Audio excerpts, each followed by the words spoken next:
Today, Rafael Roldán joins me. He is currently somewhere in Europe. I'm not entirely sure where he is, but he is Spanish. And Rafael, I welcome you to the show today.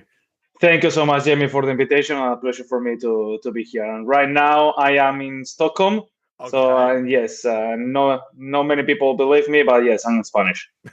Well, yes, it is really, really good to hear. So, go on then. Talk to us about your early days growing up playing football. Did you play football when you were younger? Did you go into any academies? Did you want to be a professional footballer? Yeah, I think as every little kid, I want to be a professional football player. Everything started on the streets and in Spain at the times in the 90s. But in a very young age, I realized that I was not good enough to play football.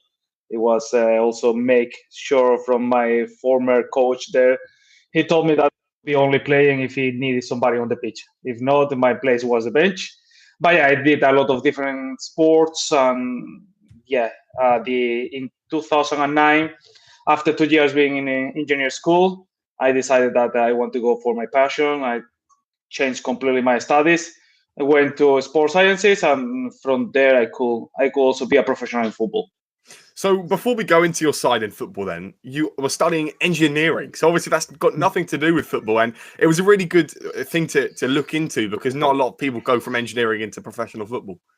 Yeah, I think like it comes a period of time where Formula One and Fernando Alonso comes winning to World Championship, and I always love sports. So I saw also myself in that kind of engineer pathway towards Formula One, towards top performance. But it was clear after 2 years in the engineer that this is not for me, even though I was passing subjects and everything. But it was like, nah, this is not for me. I go into class and every day is a hell. So and then I was having a couple of friends that were studying sports. So it was a key moment in my life to decide to okay, I want to be happy. No, I don't want to have an engineer title. Well, you're currently 36. So, how old would you have been when you decided to leave engineering as a whole? I was 21. Okay. Was yeah, between 18 to 21. I was in engineers, and then yeah, suddenly at 21 years old, I decided, okay, it was not an easy decision. Also in the family, there is expectations. There is also parent has put a lot of money on it. But yeah, it was. I got lucky that my family understood very well that I was not happy at that point, and I needed a change. Well, do you want to talk to us about the coaching badges? Because obviously, to become a professional football manager, you need to study some sort of badges, UEFA A, B, C. Could you talk to people that maybe don't quite know what they are? Yeah, the badges have started my first one in 2008 and 2009. It's very different at that time, country to country. I remember doing mine in Spain. It wasn't even called UEFA B, but it was what we can get now as a UEFA B. And by then, it was 3 days a week, 3 hours every day during 9 months. So there is a huge difference between countries. And yes, and then I finished that. I was lucky enough to get involved a bit with the Sevilla manager in that period because one of his sons was there also in the course with me. So very early during my education, I got that smell of professional football, and I said, okay, I want to do this. Went to, I guess that later we will go a bit more when I went to Norway, but yes, then I had to repeat the UEFA B because it was not homologated at that point. Completely different methodology, and then my last two badges also here in Sweden, the UEFA A, I did in 2021, and now I'm currently finishing my UEFA Pro. So, in terms of these badges, obviously the UEFA Pro is the highest one you can get. Did you enjoy doing the badges, or was it just more of a thing where you have to do them to become the manager that you want to be? Both of them is something that you have to do, and that is how it is. But also, once you are there, you have to try to get the most out of it. Sometimes it's not the content of the course. Sometimes it's also all the talks with the different colleagues, the different coaches that they are there. Also, sometimes with the educators that they become also your mentor, and you get a very good communication with them because sometimes they can be very honest with their feedback.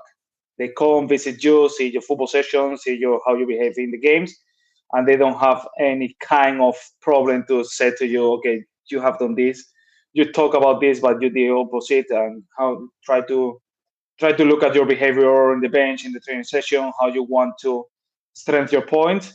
And then, there are things that you have to do, but every time when you have to do something, instead of think about, I have to be here, try to get the most out of it. So was it for you? Was it an overall enjoyable process? Are you looking? Do you like doing the UEFA Pro? Yeah, it has been a very, very good process. It's 2 years here in Sweden.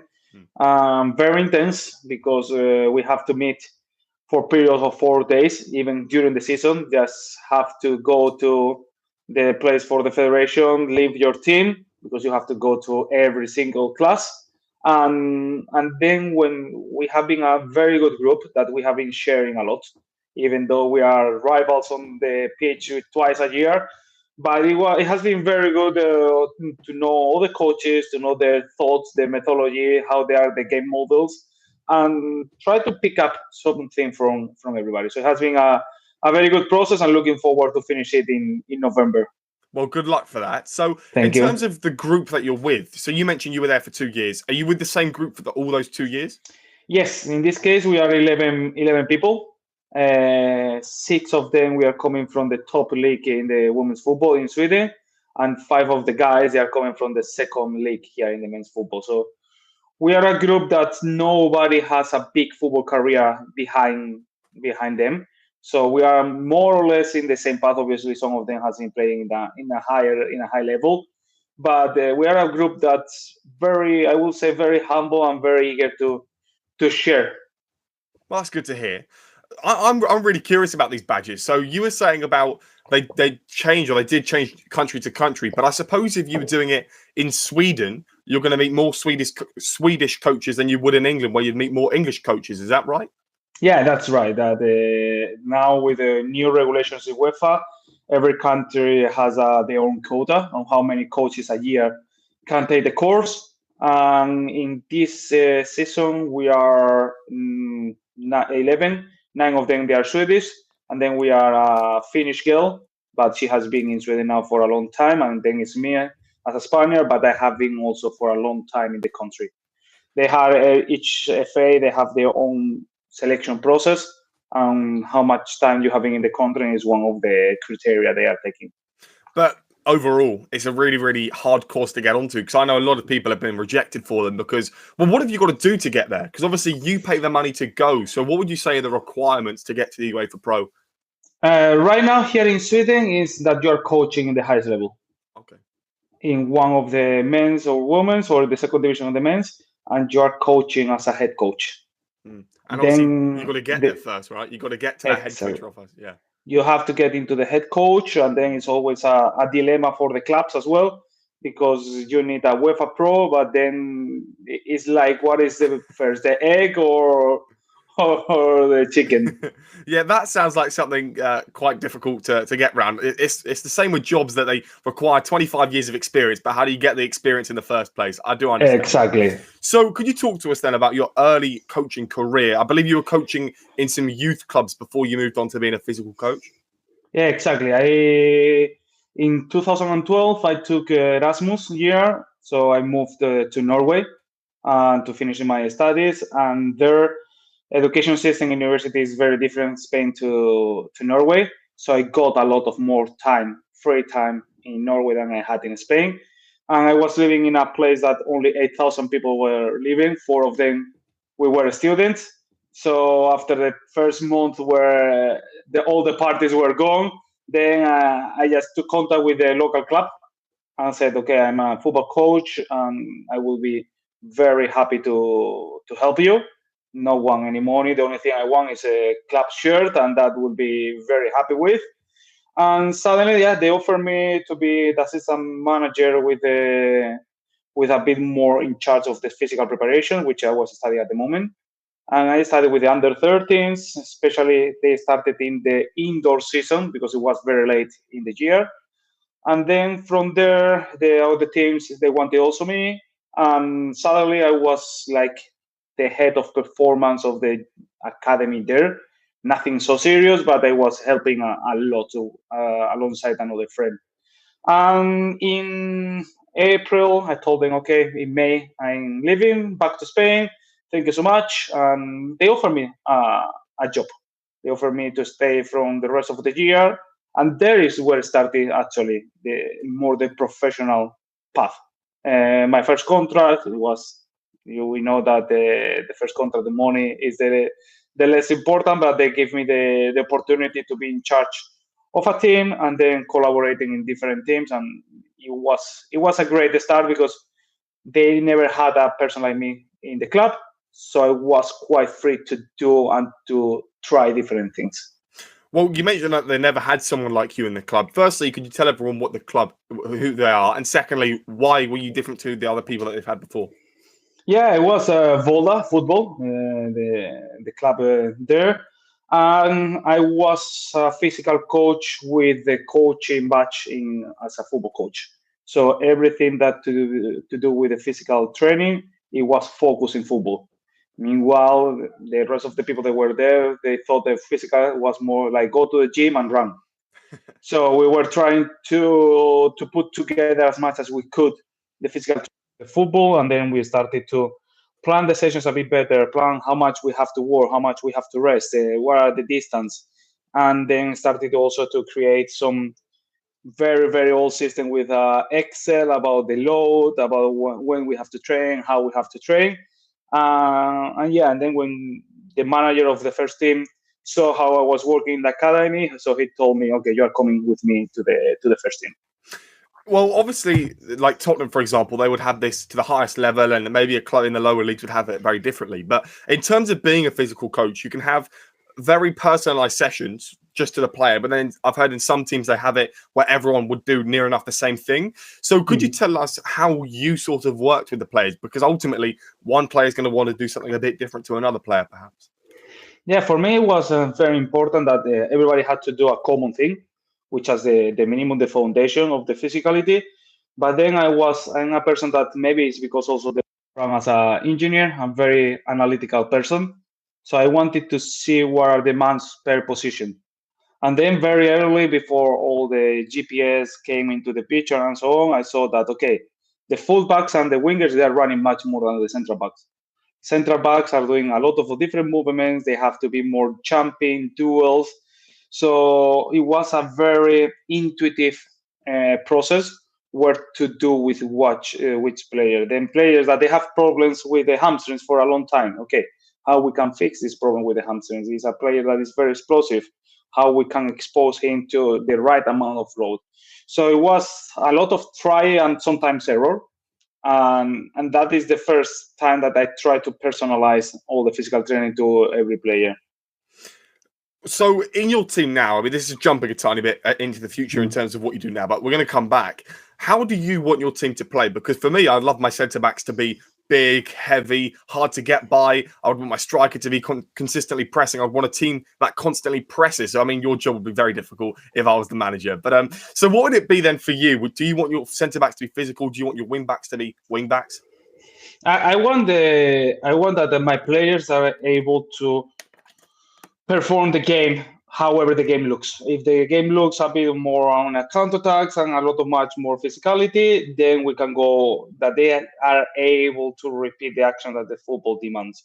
Obviously, I want my central backs that they are robust, they are good in the air, they are strong in the duels, but I want also them to be able to be fast and to be also, because I like to press high, so they are able to run back and to have a certain amount of speed. I want them also to be good with the ball. So at the end of the day, it's like I want to be my team. They are dominant, and when I mean dominant, it's not only with the ball; it's also without the ball. So that requires also very robust and able to do effort during 90 plus minutes. Well, there's nothing worse than watching the game as a fan and seeing that one or two or three of the players are not fitting into the system that everyone else wants to play in. With Watford, for example, I don't know if you can see the shit behind me. There's always been one or two players that perhaps are a bit too lazy. They don't want to be in the pressing style, but then the manager still plays them. So when you have a player that perhaps doesn't want to play in your style, how do you talk to them? And do you have to drop them out of the team at times? Yeah, sometimes we have to, as a coaches, we have to make the decision of drop somebody if that player is not collaborating with what the team has agreed upon to.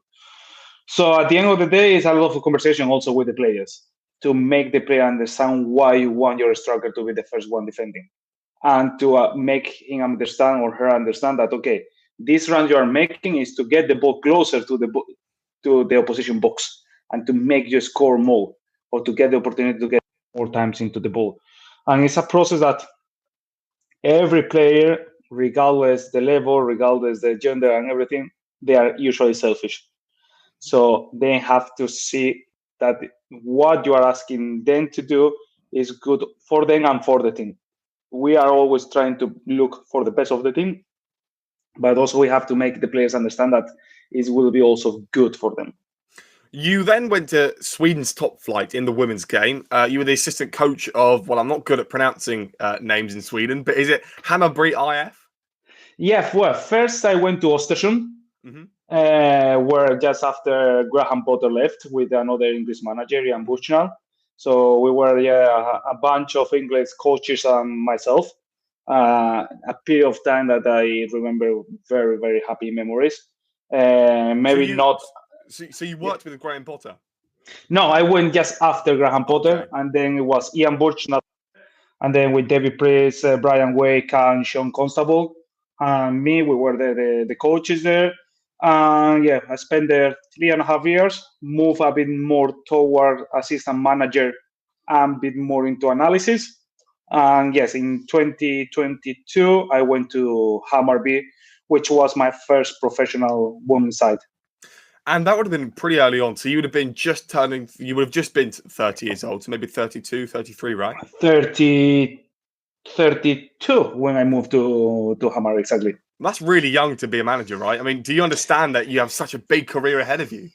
Well, for me, it was a bit of a natural after being in Östersund. Then Pablo Piñones as a head coach there, and Johan Lagan as a sport director, they put the trust on me. I'll be the assistant in the project that it was 2 years project. The team was in 2021, the first year they went flight.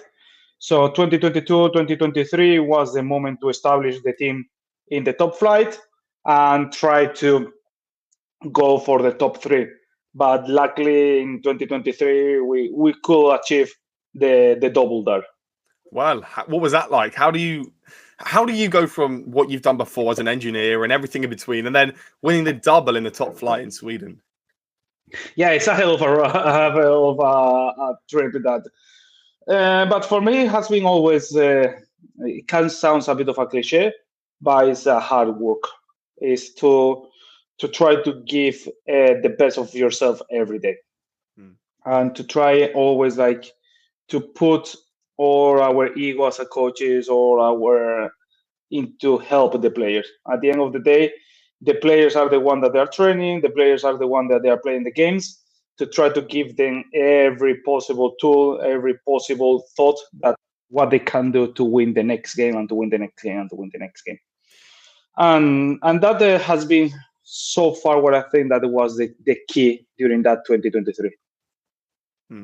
Well, in terms of being in such a competitive squad, a squad that's finished so high, winning the double, as you mentioned, how do you keep the happiness of the squad there? Because ultimately, when you're winning stuff, people are going to be happy. But then if you lose a game that perhaps you shouldn't have lost, or if you go out the following season, or you don't really do too well, how do you keep that happiness in the squad? Because the happiness ultimately means that you're going to probably play better in games. Yeah, it was a bit of a challenge to even in the year that we won, because we won the cup in our stadium. I was amazing against Häcken, the biggest rivals for the fight of the league. But unfortunately, in the league, we were into the summer break. We were 7 points behind Häcken. But then we got in the mode that, okay, we are going to go for it. We are going to go for it every single game. And everybody was putting the effort towards that. So, and then Häcken started to have a rough patch of losing points. And suddenly, after 1 month after summer, we were, okay, we can get this. And everybody was the main focus, even for the players. Some of the players were with a contract that were ending at the end of the season. The main focus was here and now. What it will happen for the next season, even for myself, at the end of 2023, I have my contract ending. So we put everybody our effort to go for it. And then it was one of the magical things of football. We won the league by 1 goal. So that is also the importance that everybody was important that year in the squad.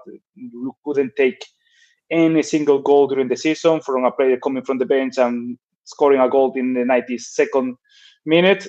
Also was counting for that year. Absolutely. And what's your difference then between being an assistant manager and then being the manager? Because obviously your following job was the head coach, but what is the main difference? Well, the main difference as an assistant coach, you have clear tasks and you have to try to help the manager in everything that the manager is asking or everything the manager needs. And then as a head coach, you are also responsible for many other things.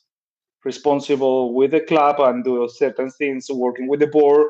Then you are responsible also to be not only the leader of the players, but also to lead a staff, where in the staff there are also some expectations, they have also their ambitions, they have also their ideas, and to try to put everybody in the same page. And then the media, the contact with the media, the contact with the fans, the work with the board in terms of the budget. That is very important that you can get an honest of the club from the board and to take decisions, then building the squad. So at the end of the day, the football on the pitch is very important because it's at the end of the day our job, but it's surrounded for a lot of more things. Well, I was speaking to an English football manager a few weeks ago, and he was telling us that he prefers most of the time to be an assistant manager, or he likes the idea of it because being a manager, there's no one else to look up to. If you're the assistant, you can look up to the manager. As you said, you know what you're doing day to day, but with the manager, you're the one that's making up the day-to-day tasks that if they don't work, everyone turns and points the finger at you. Yeah, exactly. It's one of the things is how alone the manager is. At the end of the day, when you have an assistant manager, you are also very good connection with the physical coach, with the physio, with the goalkeeper coach. At the end of the day, even the manager wants to, like it's my case, I want to create a group of coaches, and then I'm leading that group. But the critics come manager. When you lose a game, you are coming back home and you are alone, and it's like, okay, it's a very very tough job, but it's also some of the good things is like you learn a lot. You learn a lot about my last job, learn a lot how I should build stuff around me, how I should also demand more from the club and demands more honesty, that I want to see the whole picture. And it was a very interesting period that I learned a lot. And then you moved on to your most recent job. And again, my pronunciation of clubs isn't going to be the best, but I'm going to try. Is it Linköpings FC? Linköping. Yeah. Okay. And you were there from 2024. And Yes. talk to us about that because you managed to manage in the Champions League as well. Yeah, it was something that I wasn't expecting. After leaving Hammarby, it came up the opportunity to be the manager in Linköping. How did it come up? Was it like LinkedIn? I mean, you sounded there like it was something like a LinkedIn post, but I guess no, it was just talking with a contact there in Linköping, saying yes, I'm not gonna continue in Hammarby. And then this person, she told me like, okay, we are looking for a coach. She was collaborating in the process to find a new manager, and she said, okay, just apply for it. Yeah, we went through interview processes where we have to present a bit of our ideas about leadership and how we wanted to play football. I was lucky enough to get the offer, and that made me, alongside that I will get into the UEFA Pro, was also a very important thing to take in consideration there. But yeah, I was lucky enough to be the manager in one of the most historical clubs in Sweden in the women's football.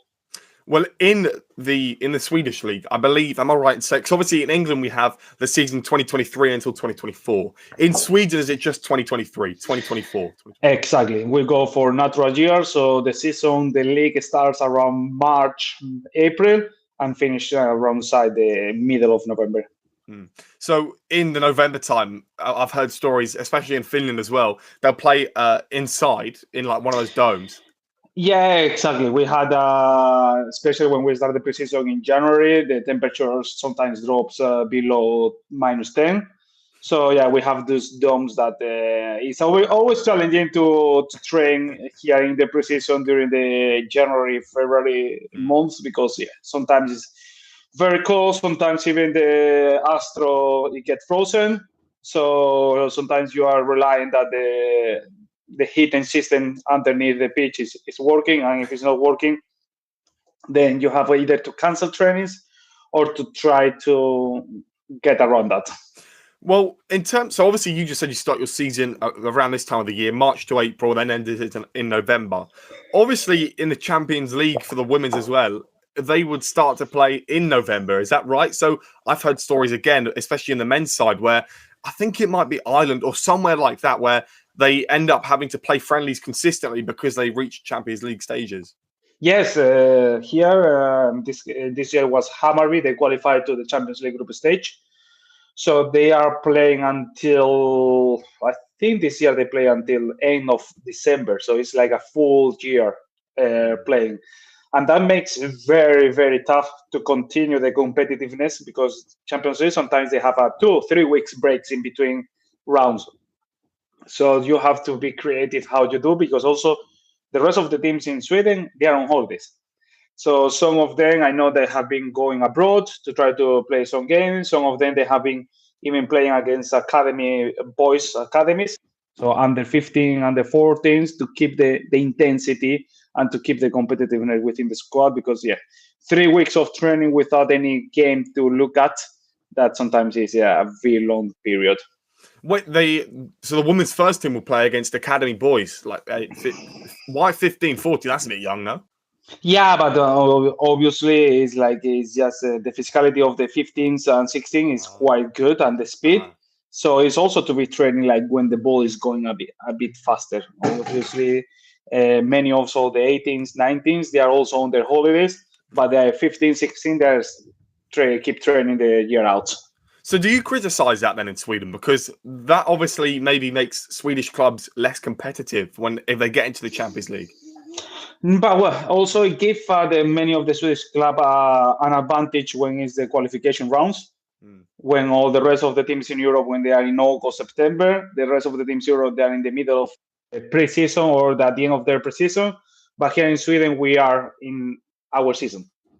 So for me, it's a matter of having a good planning in forehand, so you know what to do. And the example of that is Djurgården in the men's side here in Sweden.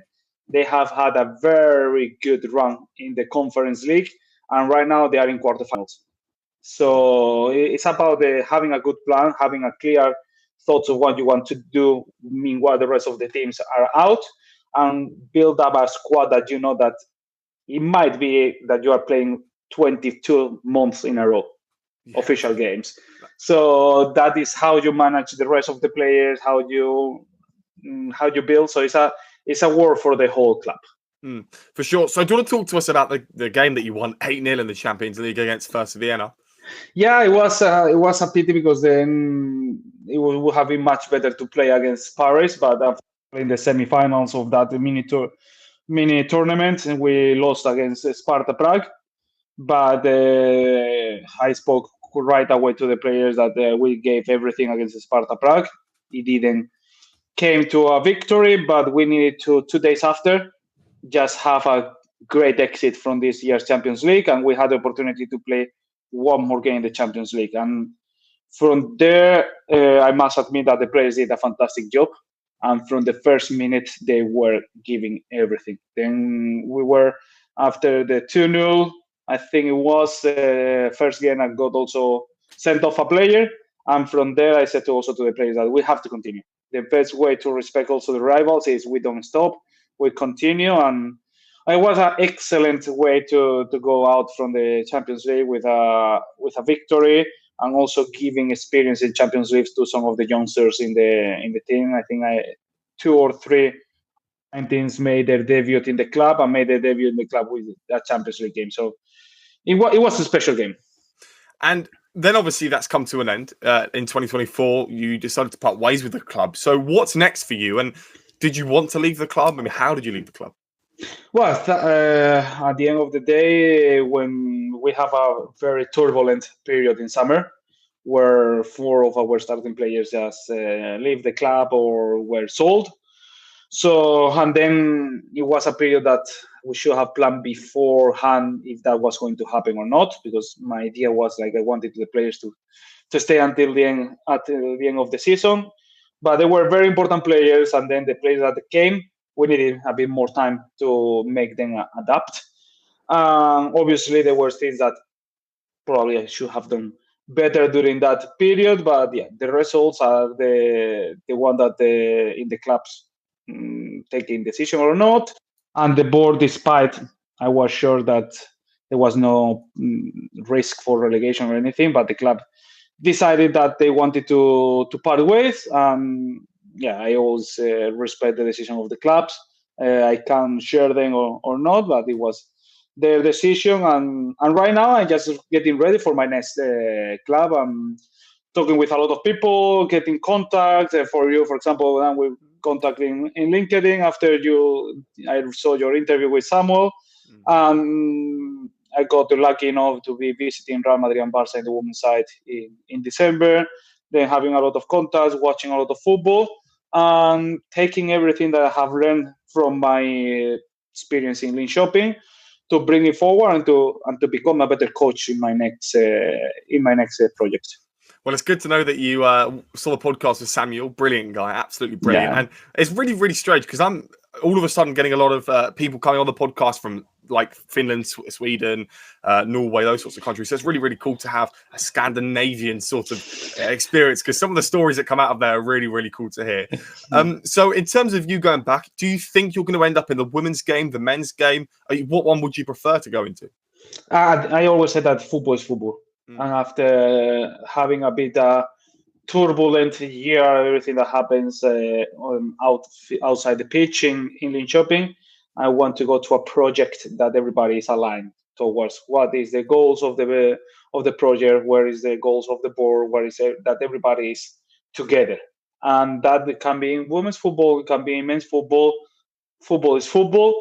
Obviously, I have the experience of in the highest level in women's side, not in the highest level because I also have the experience in Östersund, but to compete for big things in the women's football. So maybe it can be women's football, maybe it can be men's football, but yeah, it's always and the first thing I always ask is about the project.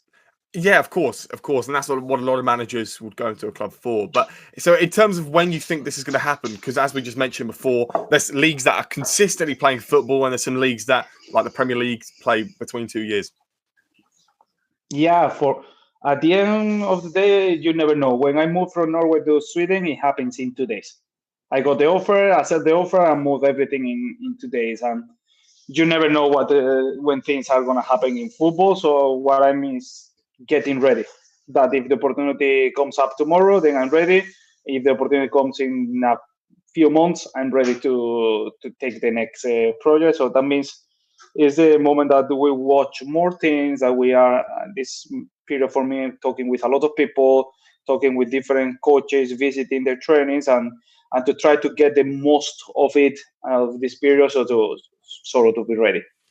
Well, Rafael, thank you very, very much for joining me today. It's been an absolute pleasure speaking about your career, and obviously I wish you the best of luck with your next move. Thank you, Jamie, for having me here, and yeah, all the best also for you and your program.